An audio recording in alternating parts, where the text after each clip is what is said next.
eux, s'adonnaient au détournement d'engrais dans la région de l'Est. Nous vous l'annoncions en titre, des agents publics de l'État qui s'adonnaient donc à des pratiques répréhensibles. Le fruit de leur basse besogne était vendu à leurs complices commerçants. Le réseau a été démantelé par le service régional de la police judiciaire de l'Est. Le point de la conférence de presse avec Désiré Ragnemouende-Ilboudo et Bernard Diassou.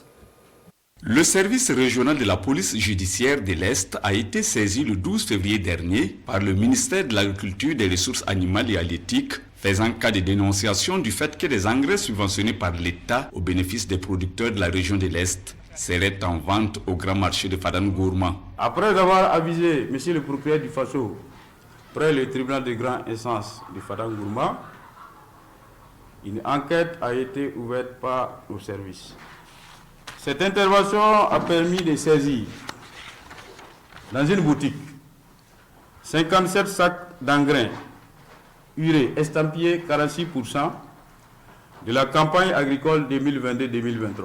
Sur ces faits, le gérant de la dite boutique a été mandé et entendu selon le commissaire Zakaria Traoré. La suite des investigations a conduit à l'interpellation de 18 personnes, dont 10 agents du ministère en charge de l'agriculture et 8 commerçants dont l'âge varie entre 24 et 64 ans. La saisie de 723 sacs, d'où 36 tonnes et 3 sacs d'engrais, d'une valeur de 21 690 000 francs CFA, selon le prix actuel du marché, et une somme de 21 140 000 francs CFA saisie des mains des présumés auteurs. Sur ces 36 tonnes et 3 sacs d'engrais saisis, il faut noter que 18 tonnes et 1 sac d'engrais proviennent du grand marché de Fada. Quant à leur mode opératoire, il s'effectuait à 3 niveaux. L'échelon inférieur consisterait à rassembler les CNIB, cartes nationales d'identité, et à les faire enregistrer comme des producteurs afin de prélever cette quantité pour les vendre avec les commerçants du marché à un prix supérieur au prix de la subvention, tout en bénéficiant du surplus.